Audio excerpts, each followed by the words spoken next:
How I wired up the Kia Soul auto dimming mirror. Now this one here I was able to get at a junkyard and pull it myself, so it had the whole wiring assembly. I believe the car that it was on, somebody did the same thing that I did, upgraded theirs to the auto dimming mirror. So what I did there, I grabbed the whole wiring, so the mirror plus the wiring that's up along the headliner and behind the dash. So what I did, I took the old mirror off. I do have a video on that. Mounted the new one on. I ran the wire, as you see up there, up through the headliner. I had to take this pillar off. I ran the wire down through here and just kind of shimmy it behind the dash. I took the couple panels off to get to feed the wire through. And what I did here, right now it kind of looks like a little mess. I just got this right now, ground right there just right now. But the power wire, what I did here, I have a multimeter, of course free from Harbor Freight. And what I did here, I just stuck the ground, I made the ground for the mirror, tightened the bolt down so this would hold into place. Then what I did here, took the positive one. Don't know how well you'll be able to see it, but there's a couple of wires back here. I poked this piece here, the multimeter, into these little wirings. So I just kind of push it in here, and I'd look at the reading. If it shows 0 volts, I'll make sure I do it one time with the car off and one time with the car on. Because the reason why, I only want the mirror working when the car is on, not when it's off sitting in the driveway, because I don't want to drain the battery.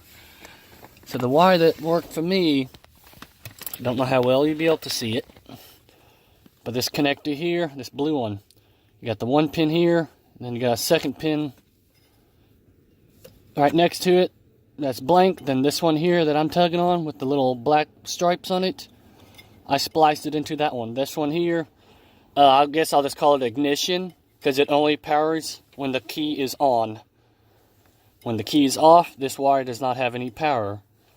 So that's what I did there. I took the multimeter, found out which wire has power when the car is on, and which one it is when the car is off. Because I do not want a constant 12 volt power. And this oscillator wire connector here has 3 wires, 2 and 1 ground, 2 power and 1 ground.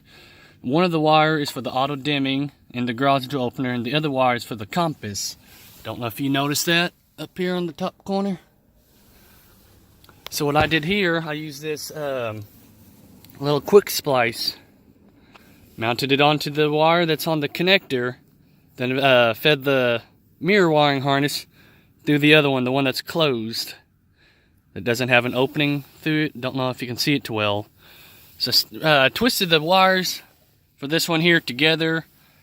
Then what I did, I added this piece onto the wiring harness first. Then I fed the wires for the mirrors through it. Make sure I got it all the way in. Then I took some vice grips. Do not have it with me right now at the moment. But what I did here, I pushed this metal pin all the way down where it's flush against this plastic part. Therefore, what that does, it kind of cuts off the insulation of the wiring, so it just shows bare wiring on it. So the only thing that's really making the power from this is just this metal part here. Just kind of, I guess you could say, add a loop or whatever you call it. So that's just a little quick video on how I wired up the auto dimming mirror on a 2013 Kia Soul. Thanks for watching.